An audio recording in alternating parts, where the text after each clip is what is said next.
The Joe Rogan Experience. How are you feeling about the President Trump? That's a open-ended question. Do you text with him and talk to him? Occasionally. Yeah, occasionally he'll send me a text. I get these like Truth Social posts of things that he's saying, but this whole fucking Iran thing, man, like, did you see this coming? No, definitely. I don't know. I mean, who did? When did he even decide? Their national security strategy they put out in November basically just said we've degraded their capacity. It's a win. There was no sense in which there would be additional action. I think it ushers in a new paradigm. Like the older post-war era is just over. Mark Carney, the Prime Minister of Canada, articulated that at the World Economic Forum, probably better than the Trump administration did, saying very clearly that older rules-based order is gone. You saw AOC try to sort of articulate it, but she sort of fell apart at the Munich Security Conference in February. So this is an administration that is, and I don't even think they're thinking. I wrote a piece and I decided not to publish it because I was sort of like, decapitation doesn't really work for regime change. But it's not clear that they're really out for regime change, or they're just asserting power, shaking up things. Some of it's art of the deal, changing the person that we're negotiating with. That's Venezuela and Iran. Is it really going to change those regimes? I don't think most people don't think so, but I'm not sure that that's what they're going for. They're just going for an assertion of American power in service of American interests. And then what happens in Iran, what happens in Venezuela, I don't think they care that much about. At least they're not behaving as though they do. Well, neither thing made any sense to me. The Venezuela thing, look, they wanted him out forever. And he definitely stole the election to get in there in the first place, and he was a dictator. But at least that one was at least clean. They go in, kidnap him, get him out. This one's nuts. Like, in what's happening in Tel Aviv, it's hard to know what's real and what's not because there's a lot of fake video going around and a lot of weird posts on X. So it's, when I do peek in, it's hard to know, and you have to listen to Grok, and then Grok's dismantling a lot of the fake videos. Mm-hmm. What are the fake videos that you're thinking This is of like in Tel Aviv? fake videos of, like an insane amount of bombs dropping down on the city. But it seems like there's a massive amount of destruction in Tel Aviv. Yeah, I haven't checked in lately, but I'm assuming. Was that just today or? Yesterday? Yeah. Yeah. I think the president is. There's been some just, Rubio said something about how, we had to act because we knew that Israel was going to act anyway. And I think people interpreted it, and then Netanyahu was in the White House a lot. I think this president has shown, whether you like him or not, and there's certainly things that I'm unhappy about and have criticized. But I think Trump is in charge. Like, he's making these decisions. There's nobody behind him. There's nobody pulling for all of that. The Russians or whoever, or these now the Israelis. It's just he's clearly. Elon gave him, $250 million, and he still, he didn't give him even the electric car credit. Like Trump is in charge. I think that's one of the big lessons from this. And I think that means that there's not a lot of like second order thinking here. Like, what's the move after that? He doesn't know. He's just acting. That's what's so wild about it, is that this older foreign policy establishment, which, was like, let the experts decide what the right foreign policy, all these think tanks, and that's just gone now. It's just irrelevant in this presidency. And I don't think it'll come back. Like, if you get a Gavin Newsom or a President AOC, President who? I don't think, For real? I think she, for a minute, before Munich, but I don't think it's going to come back. And I think that that's what the Prime Minister of Canada realized. I think that's what the Europeans are starting to realize, is that this is a completely different world that we live in than the one we lived in just a couple of years ago. Which just doesn't make any sense to me unless we're acting on someone else's interests, like particularly Israel's interests. Just didn't make any sense to me. Like, if they had supposedly dismantled their chances of making a nuclear bomb, whether or not that's true, it's so hard to know. He was unsatisfied, and just like he was like, I'm not getting anywhere in these negotiations, and I'm going to replace the person I'm negotiating with. It's just, turn over the table, like change things up. You're not getting anywhere. And you could say he was too impatient. Their view was the Democrats were too patient with Iran. They kept trying with Iran.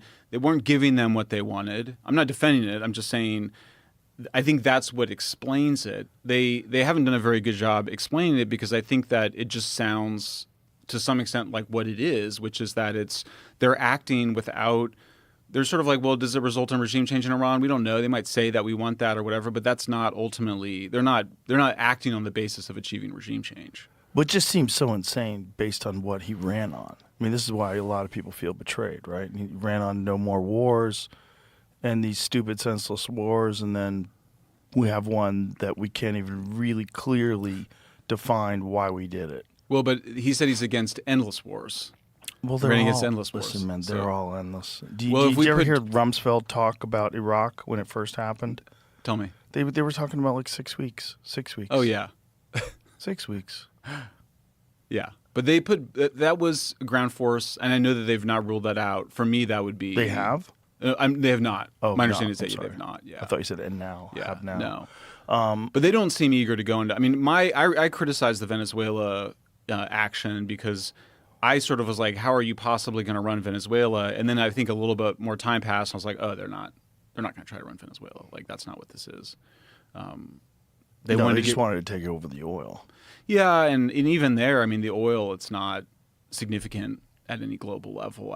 It's hard. I don't even think it's really about the oil. I don't think it's about the oil. I don't think it's about the oil in Iran either. Well, the oil reserves are significant. It's just the type of oil and how to extract it is extremely difficult. Oh, it's the worst, Joe. It's in the like the big abundant reserves are in the Amazon.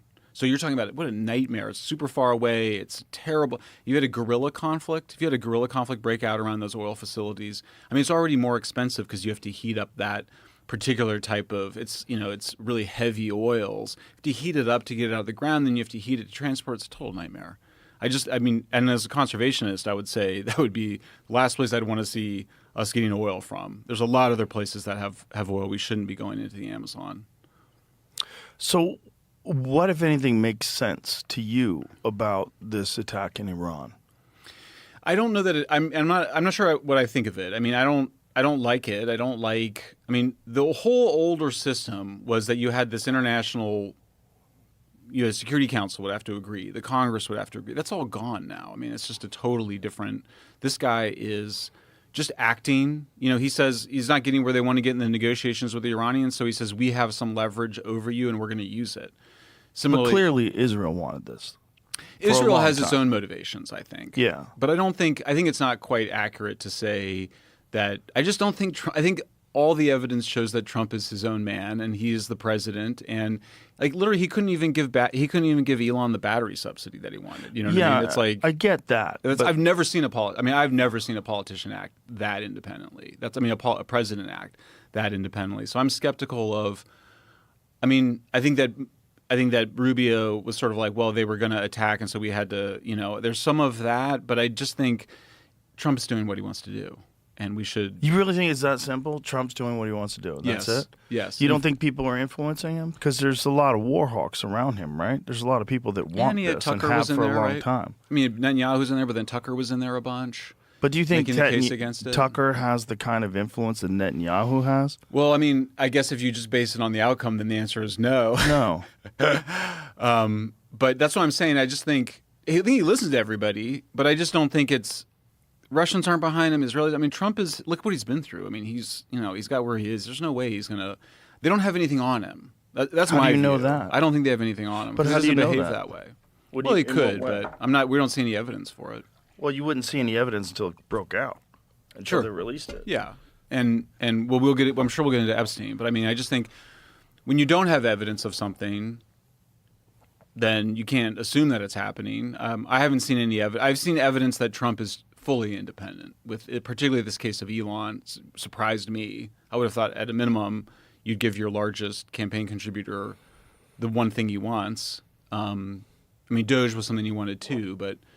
And then I look at Iran and I kind of go, Trump has always won. I mean, Trump has been criticized. He said he doesn't want Iran to have a nuclear weapon for a really long time. I don't know the exact date, but certainly. Well, no one wants Iran to have a nuclear weapon other than Iran, right? Yeah, I think that Or their allies. he also put it this way. He was also critical of the Democrats' approach, which was the sort of the mainstream IAEA approved approach, because of course under international law, Iran has the right to nuclear energy and to nuclear facilities, including the centrifuges and the enrichment. Iran has the right to all that under international law, and Trump doesn't agree with that, and he's not going to let international law get in his way. So when you say he has a right to it, you're talking just about nuclear power. Yeah. Right. Right. But that includes enrichment. So, To a certain point. Right. Right. But they've already surpassed that point, right? Yeah, and I believe if I'm wrong, I'll correct it on X, but I don't think it specifies the level of enrichment is part of the issue, and then you've got these centrifuges, and so it's all been a cat and mouse game. I personally do not doubt for a minute that Iran wants nuclear weapons, and that's what's been going on. I think most people think that, but the Obama administration was like, we can lift sanctions in exchange for controlling their nuclear program. Trump has not, for a very long time, agreed with that approach. I think he was criticizing it for many years before 2016, before he decided to run, but definitely for the last 10 years. Did you read the thing today that came out that they're discussing some sort of a leak transmission that seems to be an activation of terror cells? Iranians have? Yeah. But I'm not surprised. Right. Sounds bad. Yeah.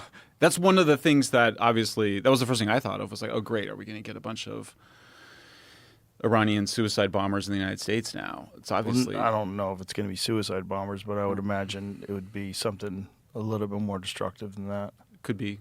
I don't know what they can get in. I mean, Sean Ryan's been having folks on that say that people are getting in with heavy artillery. I just don't know the status of it. Well, the real problem is... They can do for 4 years, the border was wide open. Oh, yeah. And definitely some people from the Middle East got through. And we have no idea, like, what is I mean, I'm sure there's some intelligence agencies that have an understanding of what the threat is. I hope so. I mean, I think we see that these terrorists are able to do an incredible amount of damage with pretty simple rifles. And sometimes... was it the French, the club, that particular terrorist action? There were other people that were using bombs that like only killed 1 or 2 people, but the guys with the machine guns were able to gun down like dozens of people. So certainly that's scary. I think none of us want. I think that's where a lot of Americans, when it happened, the reason so many people were against it, I believe a majority is against it, is because you're like, great, what do we, First of all, is it going to be another endless war? And second of all, are we going to get a bunch of terrorist actions here? I think if we did, I don't think support for the war goes up. I think it goes down. Oh, for sure. Yeah. I mean, it's just such a I mean, the whole situation internationally has been so tense already with what's going on in Gaza, with what's going on in Ukraine. It's like, and to add this to the pile, it's like, I mean, it genuinely feels like there's a real possibility that we might be entering World War III. What would that look like? I don't know. I never expected Iran to start attacking. They launched bombs into UAE, Dubai. I mean, where else? I think they expected that, though, right? I mean, it makes Really? Iran looks pretty isolated. I mean, I will say, I was totally, obviously, maybe not obviously, but very much on the left and was opposed to all the stuff Reagan was doing. I remember even in the 80s. But it's like he really did. I'm not going to say he was the only reason. There was obviously a bunch of weakening within. But I mean, he really did push back against communism. He challenged the entire foreign policy establishment on the basic view of just, of just kind of keeping it, keeping the communists where they were. And instead, Reagan really pushed back against it and said, there's got to be regime change. It's sort of almost at a moral, certainly there's a defense buildup, but a moral argument. And I think it had a big impact, and to bring down communism. So the Iranian, I'm obviously have very mixed feelings about it. The Iranian regime is just so evil and so awful that, you're every time you see videos of people taking these courageous actions, you're like, somebody bring that regime down. On the other hand, that country is the people of that country are pretty radical. And the Shah in 1979, I just spent last night watching all the old 60 Minutes from the 70s. They're amazing. But the Shah was really modernizing the country. There was a lot of wealth coming in. There was a lot more inequality. There was also a lot more state repression from his intelligence services. But the country was, full of radical Muslims who wanted, that when all that instability, they wanted to revert back to, a radical Islamist regime. And that's still... Now, I've seen other estimates that say that, the current regime is incredibly unpopular in Iran, but, how that works out, it's really hard to say. But there is something, I caution my own, I talk back to my own anti-interventionist instincts when I think about Reagan just being like, we're not going to do just containment strategy anymore. We're actually going to talk back to communism because people deserve to be free. And now, is everything better for, is everything fine in Russia? Maybe not, but I mean, communism was just awful, just a totally soul-killing, crushing, a giant lie. I mean, it's awful totalitarianism. So I think we have to kind of keep that in mind, and especially when you're in a moment of just such incredible chaos like we're in now. I tell my students, I'm like, you get to live through one of the most interesting moments in history, certainly in the last 80 years, because the entire paradigm where the United States had these allies and everything's going to go through the Security Council and we're going to try to make it to the UN and there's got to get agreements and all this stuff, that's just gone. I mean, it's gone to the part where they don't even, where you're kind of like, what's going to happen inside Iran? They're like, that's not our concern. We hope that there's an overthrow of the government, but we're not like going to necessarily commit to that.